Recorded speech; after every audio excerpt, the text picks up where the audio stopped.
आप छत्तीसगढ़ की संस्कृति को, छत्तीसगढ़ की कला को जानना और पहचानना चाहते हैं तो YouTube चैनल बीके स्टूडियो को आप सब्सक्राइब करें, लाइक करें और नए नए गीतों का आनंद लें।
हस्तिनापुर के गुरुपति दुर्योधन का हाथ लागे जेकर करा धन संपत्ति रुपया पैसा कहीं चीज के कमी नहीं रही से बाबा भाई, लेकिन हमारा ते पड़ गई से भाई कन्हैया कथे भरत लंग करा धोबे रे श्री कृष्ण बैठी सपन कर हो जी आओ चल इसका दुर्योधन के तब चले के तैयारी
दुर्योधन के सभा लगी। इस सभा में भीष्म पितामह कन्या दूसरा सलस्त्र बाबा भूरी सर्व कृपाचार्य भाई जैसे कन्हैया पहुंची ना तो सबको झलूट के भगवान के प्रणाम करी वाह वाह, लेकिन दुर्योधन है नहीं उठी अपनी सिंहासन में उठवे नहीं करे दुर्योधन नहीं। अच्छा अरे अथे बड़े कपटी है, अथे घमंडी है तो वो कहल भगवान के तीर में जाए हो जी तो कन्हैया ला कथे फसरे बिलवा काते है जरे नूला डारे बारा हसरे हो जी हां तो कन्हैया है कथे अभी बड़े ढंग के जरे च नहीं है तो नूला कैसे डारो बाबा अच्छा से भुजा जर जहिला तबे तो नूला डारू तो मजा है। अच्छा कृष्ण कन्हैया की दुर्योधन पांचों भाई पांडव है अरे थोड़ा बहुत जमीन जहाज दे दे या दुर्योधन के अच्छा अग्गा बात सुनी त कन्हैया के आखिरी ले लिया गया जय से श्री कृष्ण पर रुद्र बाबा त दुर्योधन के पोटा है गाब के वाह भाई खबर त हो भैया धरा जी कहां लागे हो भाई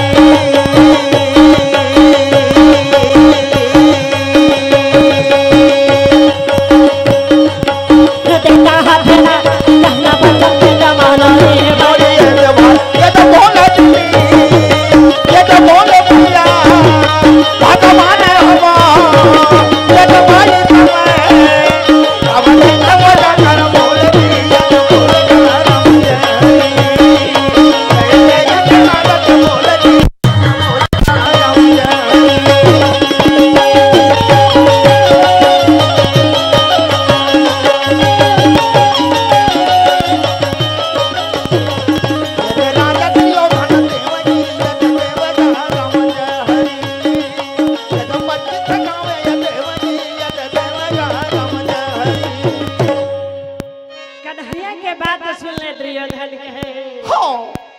चाहे कन्हैया ज्यादा तो नहीं, लेकिन 25 टन कहला जरूर घूम है वाला।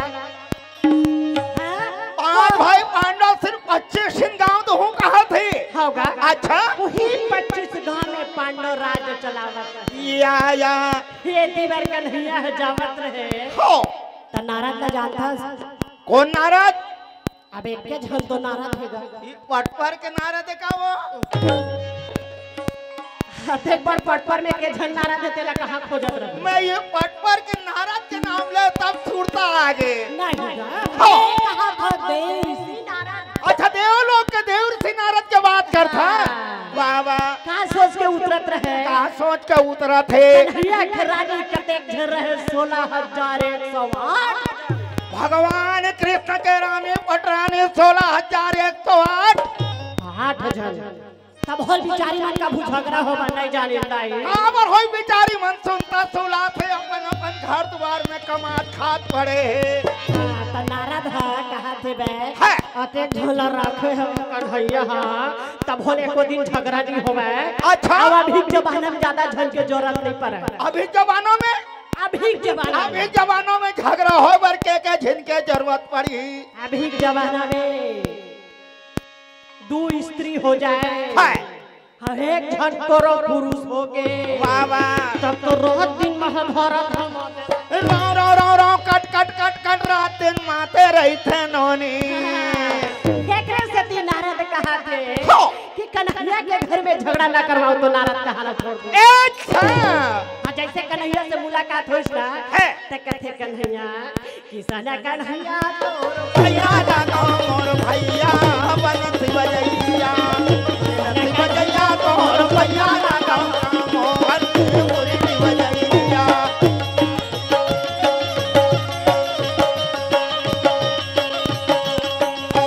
मुरली बजैया जी बंसी बजैया धेनु की चढ़ैया जी रात रचैया रात रचैया तोर भैया जानो मुरली बजैया मुरली बजैया तोर भैया जानो मुरली बजैया।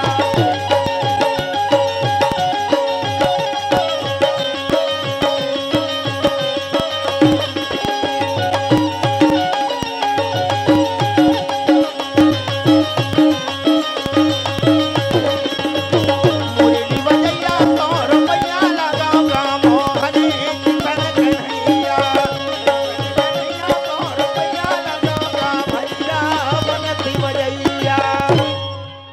जैसे नारद कन्हैया ला देवे ना अच्छा त कन्हैया कथे बाहर जलन टुकड़ा फूका कपटी कहीं के भगवान नारद लगा रही ये अच्छा आधे जलन बाहर गए है तोर मन मेरे हम और घर द्वार वाले चलता तोर आंखी फूटत है या त नारद है वहां ले तुरंत फूल दे के चल दी।